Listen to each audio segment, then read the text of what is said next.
Doctor Mohammad ইউনূসের নেতৃত্বাধীন অন্তর্বর্তী সরকারে আছেন বিশেষ ৫ উপদেষ্টা, যারা সরকারে না থাকলে ডক্টর মোহাম্মদ ইউনূস ১ ঘন্টার জন্য ক্ষমতায় টিকতে পারতেন না।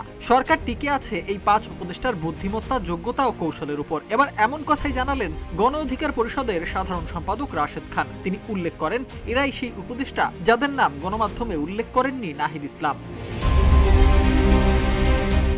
নিজের ফেসবুক প্রোফাইলে দেয়া এক পোস্টে এসব কথা উল্লেখ করেন রাশেদ খান। লেখেন, এনসিপির পক্ষ থেকে যে ৫ জন উপদেষ্টাকে বিভিন্ন দলের প্রতি বায়াসড বলা হয়েছে, এই উপদেষ্টারা সরকারে না থাকলে ডক্টর মোহাম্মদ ইউনূস স্যার ১ ঘন্টার জন্য ক্ষমতায় টিকতে পারবে না। সরকার টিকেই আছে উনাদের বুদ্ধিমত্তা, যোগ্যতা ও কৌশলের উপর। পুরো উপদেষ্টা পরিষদের মধ্যেও যদি যোগ্যতার বিচার করা হয়, তবে তাদের যোগ্যতাই সবচেয়ে বেশি।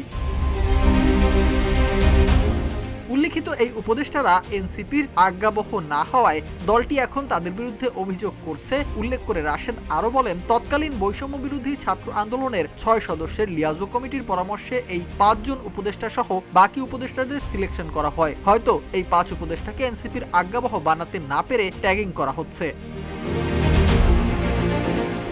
উপদেষ্টাদের ট্যাগিং বন্ধের বার্তা দিয়ে রাশেদ খান আরো লেখেন, ডক্টর মোহাম্মদ ইউনূস স্যারের নেতৃত্বাধীন উপদেষ্টাদের বিভিন্ন দলের হিসেবে ট্যাগিং করা দেশের অস্থিরতা সৃষ্টি করবে এবং সরকারের নিরপেক্ষতাকে প্রশ্নবিদ্ধ করবে। আমরা উপদেষ্টাদের সমালোচনা করতে পারি যাতে তারা ভুলগুলো শুধরে নেয়, কিন্তু নির্বাচন বানচাল ও সরকারকে ব্যর্থ করার জন্য শেখ হাসিনা ও ভারত যে চক্রান্ত করছে, সেই ফাঁদে পা দিলে ফ্যাসিবাদ বিরোধী শক্তির কেউ রক্ষা পাবে না।